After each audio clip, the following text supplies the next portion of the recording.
In 1944, a mathematician named Peter Stoner sat down to calculate the probability that any single human being could fulfill, by chance alone, 8 specific prophecies from the Old Testament.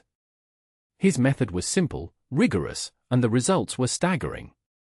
Biblical prophecy makes a falsifiable claim, not just that God exists, but that specific things will happen, in specific ways, centuries before they do. Mathematics is the tool that tells us whether the pattern of fulfillment can be explained by chance.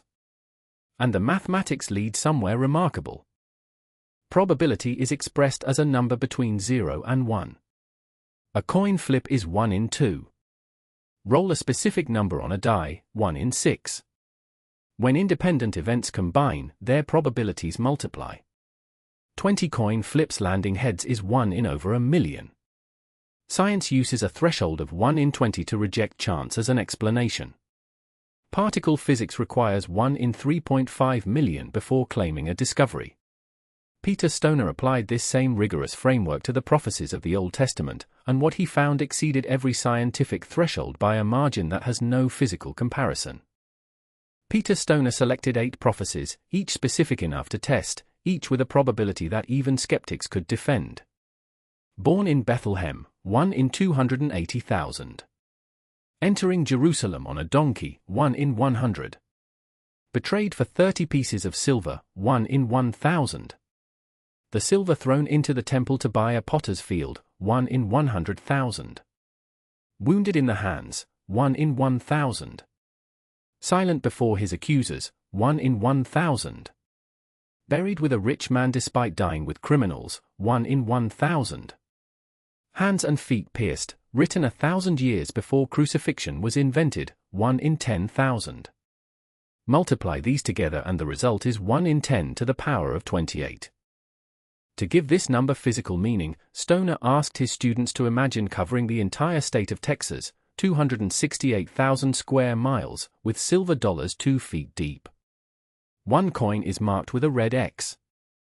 The entire mass is thoroughly stirred. A blindfolded person walks anywhere in the state and reaches down to pick up one coin.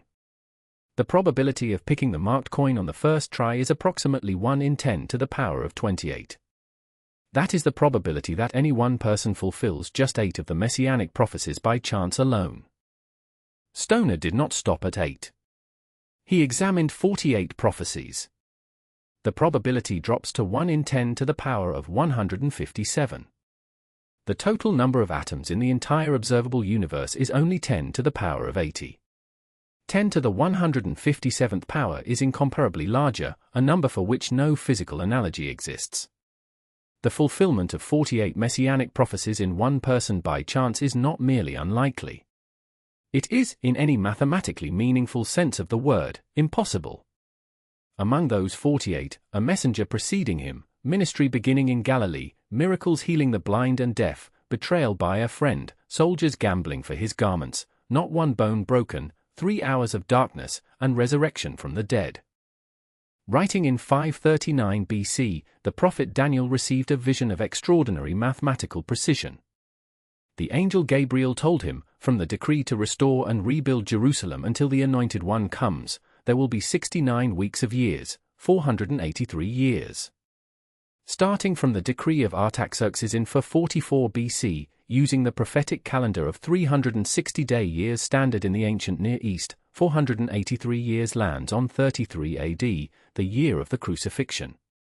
Sir Robert Anderson, former head of Scotland Yard's Criminal Investigation Department, applied his detective's precision to this calculation and found it expired on the exact day of the triumphal entry into Jerusalem. Not just the right year. The right week. 700 years before the crucifixion, Isaiah wrote words that read like an eyewitness report. He was pierced for our transgressions. He did not open his mouth, led like a lamb to the slaughter. He was assigned a grave with the wicked, and with the rich in his death. After his suffering, he will see his offspring and prolong his days. 28 verifiable correspondences with one individual. The Dead Sea Scrolls contain a complete copy of Isaiah dated to 125 BC, more than a century before Jesus was born, with a text virtually identical to what we have today. This passage was being read in synagogues across Judea before the events it describes had happened. The skeptic raises for objections. That gospel writers shape their accounts to match the prophecies. That the language is too vague to be meaningful. That advocates cherry-pick successes and ignore failures. That the messianic identification is a Christian invention imposed on older texts. Each deserves honest engagement. But self-fulfillment cannot explain details confirmed by Tacitus and Josephus. Vagueness cannot explain Daniel's specific year or Zechariah's specific price.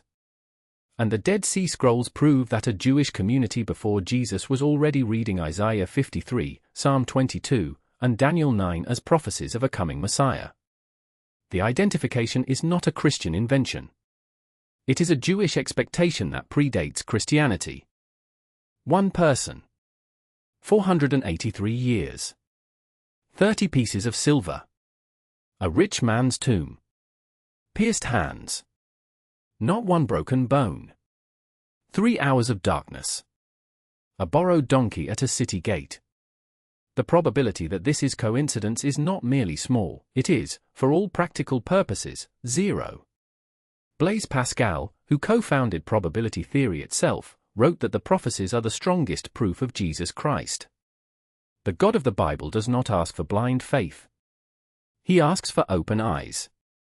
He asks for exactly what a scientist, or a detective, or a mathematician would ask: examine the evidence, apply rigorous analysis, and see where it leads. The false gods are silent. The God of the Bible is not.